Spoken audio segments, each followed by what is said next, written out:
SpongeBob SquarePants, one of the longest running cartoons of all time, and one of the greatest in my opinion. But sometimes being a 24-year-old cartoon is more of a curse than a blessing. Shows like Family Guy, The Simpsons, and hell, even the Scooby-Doo franchise have all fallen victim for cheating death, and with it, either fantasization, bland stories, or just all of the above. And SpongeBob is no different.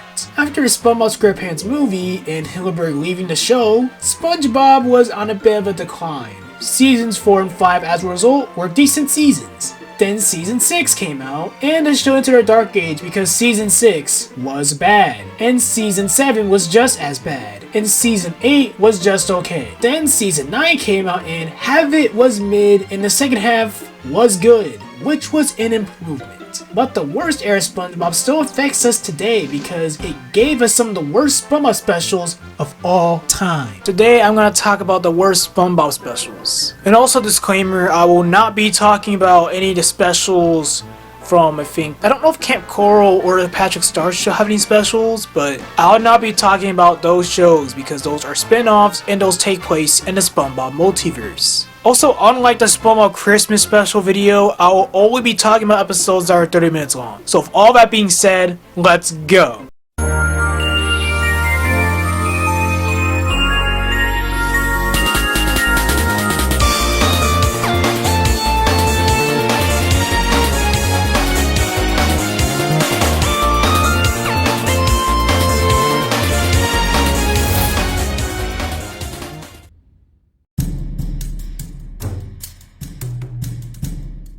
To start this video off, we're going to talk about Atlantis Squarepantis. The reason why Atlantis Squarepantis is on the top of the ranking is because it's the most mid out of all the mid specials that the show has released at this point. This episode starts with Patrick and SpongeBob blowing bubbles, and then after SpongeBob blows a giant bubble, him and Patrick find a broken amulet and they take it to Bikini Bottom Museum because why not? Then they bump into Squidward and he tells them that it's the missing half of the Atlantis amulet. Then Squidward puts both halves of the amulet together and this causes a bust to appear. Then SpongeBob, Patrick, and Squidward, along with Sandy and mr.krabs, who are now in the episode for some reason, decide to go to the lost city of Atlantis. Also, Pointon is here and he doesn't really do much. He's just there because the episode needed a bad guy. Then when they get to Atlantis, they meet David Bowie, LRH. LRH gives them a tour of Atlantis. And at the end of the tour, LRH shows SpongeBob and Patrick the oldest living bubble, aka the reason why SpongeBob and Patrick wanted to go to Atlantis in the first place. Then after taking a picture of the bubble, SpongeBob and Rick popped the bubble, and for some reason the bubble is the most prized Atlantean possession, so SpongeBob and Matt Pat try to hide the fact that they popped the bubble. Then when they meet up with LRH and their friends for dinner, Patrick blurts out that they popped the bubble. Wow, good job. Luckily for them, it wasn't the oldest living bubble, with the real one being with LRH the whole time. And Patrick, because this was almost Dark Age of SpongeBob, pops the bubble and LRH sent his guards after SpongeBob and friends, causing a chase scene. And after the chase scene ends, Pointon, with a stolen Atlantean tank, is ready to destroy them. Then he fires at them and the tank starts to shoot ice cream at them. Yeah, that's right. The tank shoots ice cream. Plankton's wrath tastes like ice cream! Ice cream? It shoots ice cream! Then the Atlanteans decide to keep Plankton as their new prized possession because they probably never seen a Plankton before. And SpongeBob and friends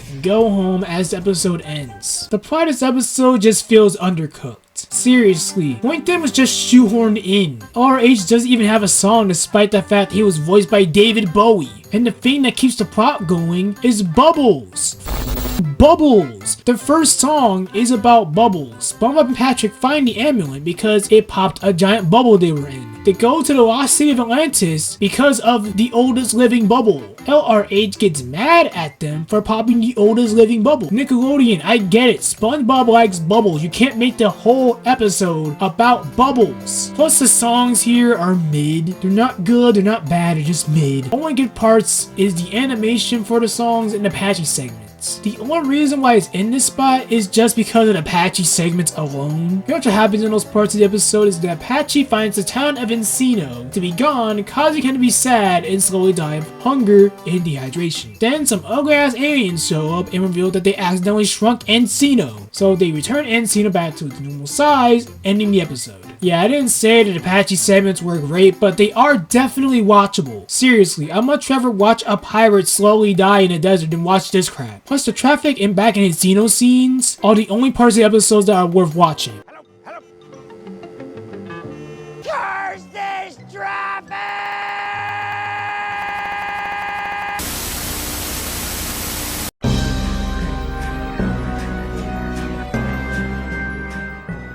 Okay, now we're starting to get to the really bad episodes. Yeah, sure, Atlantis Squarepantis was mid, but the episodes we're going to talk about now is going to make that episode look decent by comparison. In this episode, the Clash of Triton, also known as Triton's Revenge, it's King Neptune's birthday and he is a depressed mourning the loss of his son Triton. And if you're thinking that he's dead, no he's not. He's just in a cage somewhere on Angel Island. Then Neptune's wife calls the Krusty Krab to throw Neptune a birthday party to make him forget about his son. Then SpongeBob accidentally brings up Triton at the party, and this causes Neptune to cry and to tell the story about why Triton is no longer in the picture. Then it turns out that Neptune doesn't give a shit about his son. Hell, he doesn't even care about anyone that isn't a god and wanted Triton to also not care about the mortals either. But later in life, Triton wants to help the mortals more and more, so he starts to develop medicines that can help cure diseases. And this obviously makes Neptune mad, so much so that he takes his son to Angel Island, puts him in a cage, and shrieks him while he's in the cage, abandoning him on the island, and possibly leaving him there for thousands of years. I thought this was a show about Spongy Boy and Fat Dum Dum. Then when SpongeBob goes to Angel Island to free Triton so he can be reunited with his father, Triton at this point is very angry with his dad. So mad in fact that when SpongeBob with the help of Patrick free him, he goes and destroys the Bikini Bottom. And ironically puts his parents, their friends, Mr. Krabs and Squidward, in a cage. Then when SpongeBob and Patrick return to the Bikini Bottom, they free Neptune and everyone else from the party. Then King Neptune sees the destruction that Triton has caused, and he is finally proud of his son. Then he leaves and thanks SpongeBob for bringing Triton back. And this makes everyone in Bikini Bottom angry, and then they go and chase after SpongeBob and Patrick, ending the episode. Yeah, there's a lot of reasons as to why the episode is bad. King Neptune is just the worst in this episode. Again, this man does not care about the people he rules over, and he literally abandons his son on a floating island in a cage. And he had the audacity to feel like he missed Triton and to treat him like he's dead. Bro, just go to Angel Island. Your son is still alive. Plus, your son was literally a better person than you. He wanted to help the citizens of the ocean, something that you didn't want to do. And King Neptune never suffered the consequences of his actions, but instead, he thanks SpongeBob and leaves town so everyone can beat the shit out of him. SpongeBob did not deserve this. He was literally kind enough to let Triton out of the cage so he can reunite with his father. SpongeBob did not know that Triton was going to destroy the town, so making everyone mad at him and Patrick just didn't sit well with me. Also, Triton, the episode's namesake, is just bland. After he gets freed by SpongeBob and Patrick, he's just portrayed as this edgy bad boy stereotype you would see in shows like iCarly, but if the bad boys had laser fingers. But I can't help but feel bad for the guy because he becomes everything he hated because his father kept him in the cage for years against his will. Because of Triton not really being interesting despite his tragic backstory and rarely appearing in the episode itself, this caused him to never appear in another episode again. So what was the point of making this special? Money! I'm starting to regret asking this question. Was Nickelodeon promoted as a showdown between SpongeBob and Triton, complete with them drawing this line in the episode? I think maybe Triton was in that cage for a reason. This line makes sense for advertising and not in the special, because this line was literally designed to be thrown into the teasers. And ironically, this clip was even used for the teasers and trailers for the episode. What was the point? Was it to piss off assholes like me that actually gives a shit about a cartoon for talking kitchen utensil? To be honest, this episode isn't worth it. It's not canon because Triton never appears outside this episode, causing him to fall into obscurity and becoming a forgotten character by the fanbase. Hell, in the episode Captain Pipsqueak, it had cameos from villains from past episodes, plus met them hagfish. One of the villains that was absent here was Triton. Yeah, he is that forgotten, which is fitting because this special is just forgettable compared to some of the specials in the show's history.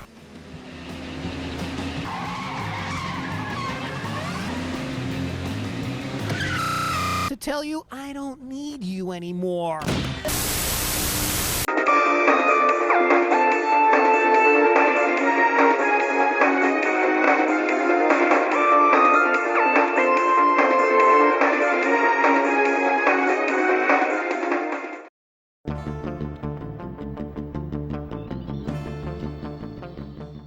Now I'm just going to keep this one brief because a lot happens in this, and I want to make a separate video about this episode in the future. This episode is the first anniversary special in the show's history, and it really shows. This episode is the Krusty Krab's anniversary. Then, due to the freezer door handle breaking after trying to get an ice statue out of the freezer to finish setting up for the anniversary celebration, SpongeBob, Patrick, Squid, and Mr. Krabs are locked in the freezer. Then they go through the air vents to find a way out. Also, Plankton's here because he wants a Krab Patty formula. Other than that, he doesn't do much. After some flashbacks and Plankton being a shit, they find a way out. And unfortunately, the customers from the beginning left, causing Krabs to cry and for everyone else to feel like they went through all of that for nothing. Then SpongeBob is like, it wasn't for nothing. We got all those vans alive and we did it together. Then SpongeBob sings a song about how much the Krusty Krab means to him, and this touches the people of Bikini Bottom. So much so that they end up coming back to the Krusty Krab, and the Krusty Krab anniversary party is back on,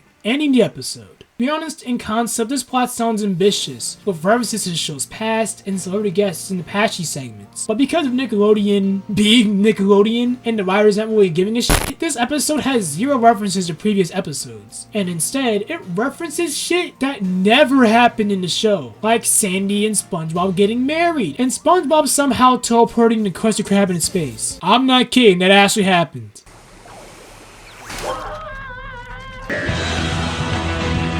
There were too many celebrity cameos, and the story could have worked in a normal 11-minute episode instead of it being stretched out to work in an hour-long special. Patchy trying to do a TV special because it was the show's 10th anniversary at that point. Patchy segments are just mid and are only here because they needed a special with Patchy in it. And again, the story had potential, but everything else just brought it down. Yeah, there were some good moments, but it wasn't enough to save this special in my opinion. If you want a better anniversary special, just watch SpongeBob's Birthday Blowout. That special actually honors the show and has the better live action segments with Patchy.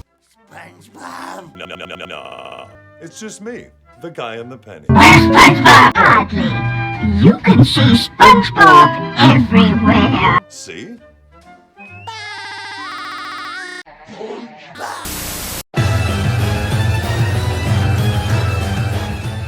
SpongeBob You're Fired is an episode that has SpongeBob get fired. Congratulations, writers, you spoiled the episode. You idiots. Yeah, for some reason in the writers' room, the writers got drunk and they were like, I'm tired of Dix and Nickelodeon making us rush episodes. For revenge, let's make a 30-minute special that's so bad that Nick regrets making us rush episodes. And that's what I think actually happened. Do not take this as fact. But how else am I supposed to believe why they made this episode? Nickelodeon greenlit this around the end of SpongeBob's Dark Age, aka the same era that gave us Legends of Bikini Bottom, The Last Stand, Triton's Revenge, and True for Square. This episode follows SpongeBob after Mr. Krabs fires him because Krabs wants to save an extra nickel. I'm not kidding, that's what happens. And this makes SpongeBob depressed. Really depressed, causing him to give up and to become a shadow of his former self. Then after Sandy stops SpongeBob from eating crab, Sandy gives SpongeBob some inspiration, but he goes and tries to get a new job. And every time he tries to get a new job, he gets fired and sent back to depression.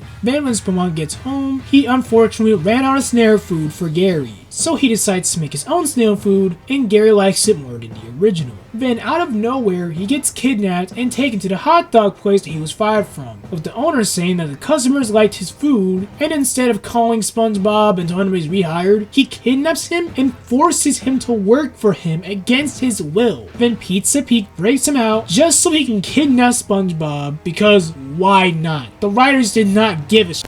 Then the taco guy and the Chinese restaurant owner guy also try to kidnap him because they are all terrible people. Then a giant talking Krabby Patty shows up and beats the crap of the hot dog guy, Pizza Pete, the taco guy, and the Chinese restaurant owner guy, saving SpongeBob. Is what I would say if I was lying, because the giant Krabby Patty also kidnaps SpongeBob and takes him to the Krusty Krab, and it's revealed that it was Squidward that was dressed as a giant Krabby Patty, and that Krabs made a mistake firing him, and he wants to hire him back so his profits won't go down the drain. SpongeBob accepts, and everything goes back to normal as the episode ends. What the f*** was this episode? I know Nickelodeon treats its employees like crap, but damn, it's this bad? The problem with this episode is that it treats SpongeBob like a one-trick pony. Seriously, this episode made SpongeBob's only personality trait is that he likes working at the Krusty Krab, and the only thing that he's good at is working at the Krusty Krab, which is much farther from the truth. Yes, he likes doing those things, but those are not the only things that he's interested in. The guy is a black belt in karate, a licensed milkshake maker, a talented singer, a professional mermaid man cosplayer, professional jellyfisher, a caring snow dad. And that is just the tip of the iceberg with SpongeBob, because this man is much more than his job. He is more than just a fry cook. This episode would have been a perfect finale for the show of SpongeBob getting fired, and instead of him being depressed, he tries other jobs that are not fast food. Then he realizes that he can just open his own restaurant like in the SpongeBob's Place episode, but this time, not in his home. People would want to eat there because at that point, everyone knows who SpongeBob is and that they know he's an excellent cook. SpongeBob's restaurant, SpongeBob's Place, would become so successful, but the Krusty Krab would go out of business, and Plankton would focus on stealing a different recipe, the Flabby Patty recipe. Yeah, that's right, I'm using the name of the patty from the other Patty episode. So what? The name Spongy Patty could still have some stigma from the Spongy Krab episode. Then Krabs begs for SpongeBob for a job at his restaurant, then SpongeBob decides to give him a job out of pity, with that job being a dishwasher. The end. How did I make that episode better than the writers on SpongeBob? Well, that's simple. I don't have Nickelodeon being a boner right next to me. Plus, having the episode end with SpongeBob starting his own restaurant would mean that the show would end. And Nickelodeon doesn't want the show to end for very obvious reasons. So either way, this episode was going to be bad. Nickelodeon is always going to be Nickelodeon's worst enemy. Also, I didn't like Mr. Krabs, Patrick, and all of SpongeBob's Xboxes. Again, they all literally try to kidnap him, except for Mr. Krabs. He just made Squidward do it for him. That son of a bitch. Plus, seeing a depressed SpongeBob is just hard to watch. Other than that, this episode is controversial for its portrayal of people without jobs. I'm not gonna go deeper into it, but this episode portrays jobless people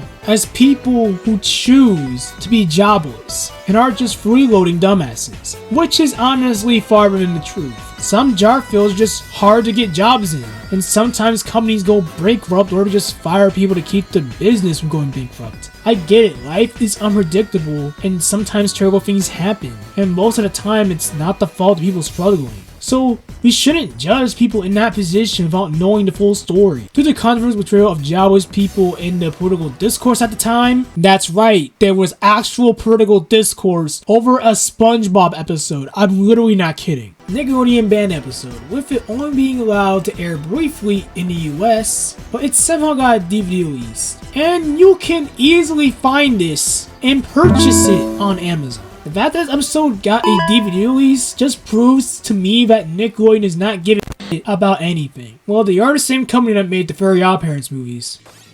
You're fired! Take your little pony with you! Oh, I'll take it all right. I'll take it to go! And now that's all I gotta say about these crappy specials. Let me know in a comment what you think the worst SpongeBob specials are, because I'm curious to see if you guys agree with me and think all these specials are from around the Dark Ages, or you think the newer specials are probably the worst. Let me know. It's been a while since I watched the newer episodes. I'm kind of out of the loop a little bit. And also, let me know if you like the change of scenery, because the last couple of videos were just green screen videos. I kind of wanted to change it up a little bit, being back in the office and having this play. Yeah. This has been Alberto, and I'll see you guys in the next video.